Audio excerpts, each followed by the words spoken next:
Hey 501, happy Monday, happy Martin Luther King Day. Pretty significant day in the world of social work. Hope you all celebrated, had some thoughts on what this day means for like-minded folks to us. Week 2, actually, week 1 to 2 wrap up tonight.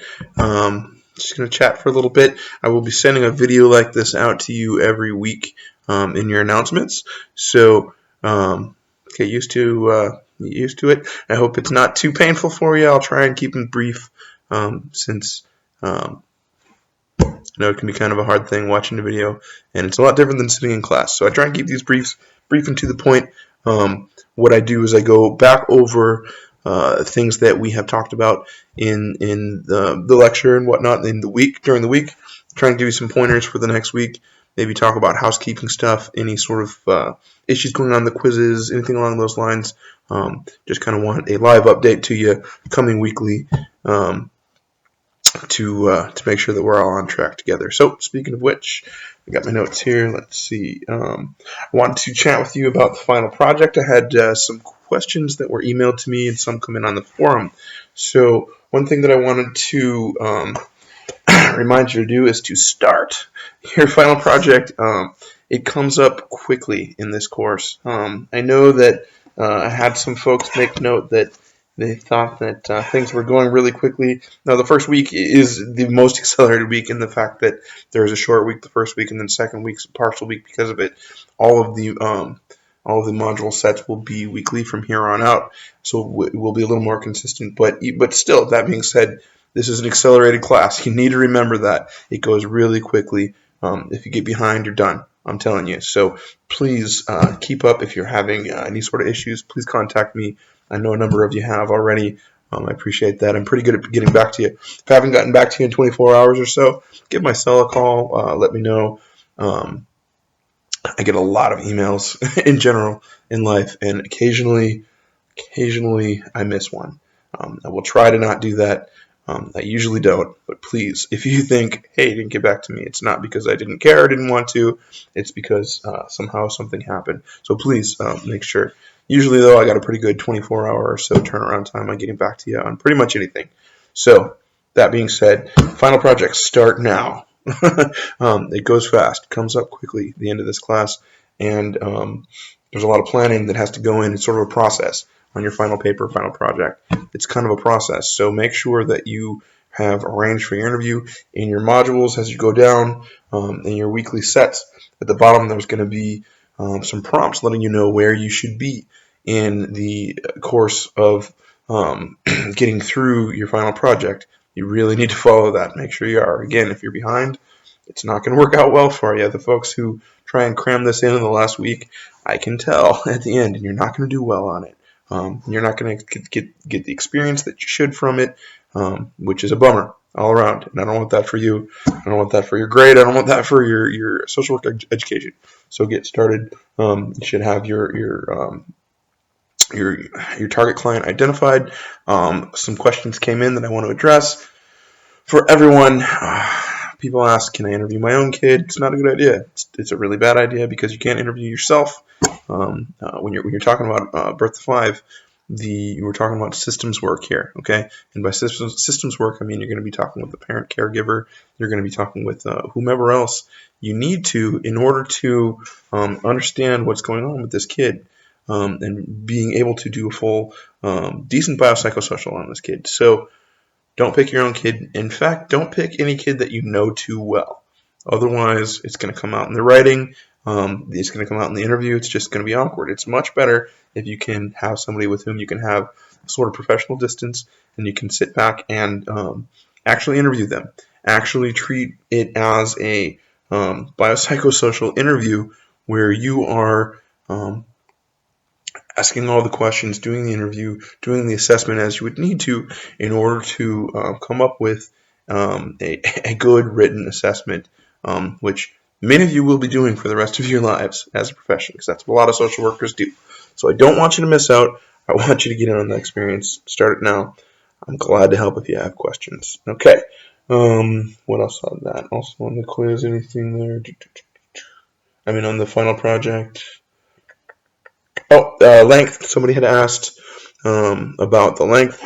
I know that in one instructional set it says 8 to 10 pages, and in one it says 6 to 8. Let me address that. In the in-person class, okay, the on-ground class, generally I require 8 to 10 pages. 6 to 8 is good. I'm happy with 6 to 8 pages because you're going to be doing your video montage wrap-up at the end where you talk about your personal experience and everything that's on the rubric. So 6 to 8 pages is good. 8 pages. I'm not a Nazi about, if you go over 8 pages, that kind of thing. People ask. I'm not worried about that. You go under 6, you're going to get graded down for it. I don't think you can do a good job at this paper if you're doing a full assessment in less than 6 pages. I've never seen it happen. So there's that. Okay, let's talk about quizzes this week. Overall, the quality was really good. Thank you for making my job easier in that way. Got some good heads in this class. I appreciate that. Definitely some bright folks. Let's see. If you had any issues on the quizzes, please note that I marked on the individual question on the quiz. I marked notes, so you should be able to see that. If you can't figure out how to do that, let me know, and I will help you out. Let's see. Oh, okay. On the quizzes, one thing that I wanted to address that I saw sort of a trend with. How do I say this? Please make sure that you are all utilizing the textbook materials and the lecture notes. Not Google. Not Google, okay? Because you're going to come up with the wrong stuff. It's really hard to Google. There's some things in there you can Google, but there's a lot of things in there that you're not going to be able to find on the internet, and I'm going to know. And you're not really absorbing the material like you should if you're just sitting down and Googling it. You should be getting the stuff from the textbooks. Otherwise, it's not going to work out well for you. Definitions and whatnot. Again, even that, it might seem real simple to sit there and pull up on, psychology.com or something. It's not going to get you exactly what we're looking for in the class. You're not going to do as well as you would if you were going back in the LaCroix textbook, especially the other as well, and really try and utilize the lecture notes the slides, okay, the PowerPoints in there. There's a lot of good stuff in there. So that being said, good job overall. Okay, I wanted to talk to you about practicing on writing a good biopsychosocial. Oh, no, one thing in there. So related. All right, so the question in, I believe it was quiz 2, multisystemic approach and biopsychosocial, differentiating between those two. Really important. A bunch of people missed that, and I wanted to address it. So when we're talking about the multisystemic approach versus biopsychosocial, in the nomenclature that we're talking about here, the multisystemic approach, okay, you'll see that was what the chapter was actually titled, the multisystemic approach.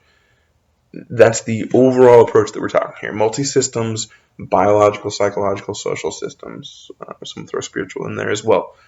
Multi-systems coming together in order to utilize different points of view. Okay, different points of view. Right, here we got this thing. Remember this. Biopsychosocial. Okay. All right. Yes, they overlap, but they're separate. Okay. Multi-systems. 1, 2, 3 different systems. Spiritual as well, okay? But different systems coming together to use different lenses, okay, to form an assessment perspective on a particular client, okay?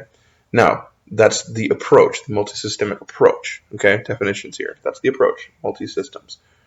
Now, the thing that you do, the assessment itself, is going to be called your biopsychosocial, okay? Yeah, they can be used kind of interchangeably. You'll hear biopsychosocial approach, but that's kind of not really the appropriate language. We want to be using the language that is the multisystemic approach. In doing the multisystemic approach, we utilize a biopsychosocial. The biopsychosocial being the assessment itself, the write-up, the final thing. So when we're talking about your final project, your final paper here, what are you doing? You're doing a biopsychosocial, okay? That's the way that sits. Okay. Next. So we had week 2 and 3, multidimensional framework about dimension. Okay, so I wanted to address a little bit of why do we do that? Why do we do the differentiation between these? Okay, so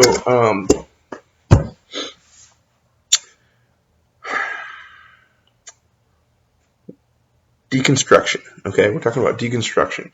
In order to understand, think of the onion sort of paradigm, peeling things back and understanding and categorizing. Okay, in order to understand where a particular individual is coming from, you have to sort of peel things out and categorize them. Okay, once you categorize them, okay, the idea is that you categorize them, take them apart, categorize them, put them around in their different spaces, okay, in their biological, psychological, and social spaces, right? We're then bringing it back together in order to make recommendations on treatment, okay, to make recommendations on what's going on with this kid, what's going on with their environment, what's going on there within their biological realm, their psychological, social realm, what's going on with it. And only when we understand what's really going on in that larger picture can we say what's missing, what's happened in the past, what can we piece back together in order to help this system out and really have that solid, knowledgeable social work position to come up with a good treatment plan and help this kid, family, system, what have you that you're working with come up with treatment goals. Okay, that's what we're looking at. That's the why, which I get asked a lot. That's the why. Okay, a lot of people say everything's related. They look at the different situations and they say, well, is that really a biological cause because it's related to this? And I agree completely. Okay, trust me, I agree. No individual piece of a person's life can actually in reality be viewed in a bubble. Okay, however, there is importance in the practice of doing so in order to, like I said, break it apart and put it back together. Okay, because that's what we do as social workers. We put things back together and we make sure things go back together correctly. Okay, make sense? I hope so. You'll get there if you're not already. That being said, we're going to look at, and I know that some of the quizzes have addressed this already, we're going to look at these different realms as being, you can think of it, it's a difficult thing. Okay, let me say this. It can be a very difficult thing to say, to break it apart, to look at it. It's a new paradigm for a lot of you, I'm sure, and it can be a difficult thing. So we utilize the term catalyst. Okay, we're going to say X, Y, and Z is going on with this kid, right? With this family, with this person. What led to that? What led to that? And then what led to that? Peel it back, and you get to the bottom of it. Okay, as much as one can. You get to the bottom of it, and you say comfortably, you feel like this was the thing that set off the other things. That's the catalyst. Okay, so a biological catalyst, for example, you're talking about social isolation. Yeah, it's an issue. Why is the person socially isolated? Well, because they lost all their friends. Why did they lose all their friends? Well, I think I wrote this example a few minutes ago in Blackboard. They lost all their friends because recently they had gross personality change, totally different affect than they had previously. Where did that come from? Out of the blue? Not at all. They actually had been diagnosed with brain cancer and had surgery a year before. The surgery had changed something in their frontal lobe and had done something with their personality, and they weren't able to maintain friendships because they didn't have the same emotive affect that they did previously. Right? Breaking it down. Well, it's the brain tumor, right? That's your biological catalyst. Okay, that's your thing down there. That started, that's the first domino that tipped the other stuff, okay? So that's what we're going to think about. Huge concept in this class, okay? Your midterm incidentally is going to be very much along those lines, and being able to break things down, looking at things like that. Huge concept in this class. At the end of this class, if you can get to being able to break things down and come up with a properly organized biopsychosocial that's put together in an organized fashion, then my work here is done. So that's the way that is. Hopefully I'll get there. Some of you might actually be be well on your way. I know some of you have experience with biopsychosocials in your work practice already. That's great. That's going to help your classmates out. Give me some pointers as well. But we'll all get there together. So that's all I got for wrap up. Good luck on your other stuff this week. Please contact me anytime. Like I said, looking forward to it. Seems like we've got a really good group here, and I will talk to you soon. Happy January 2016, by the way. It's crazy. It goes fast. All right. Take care, all.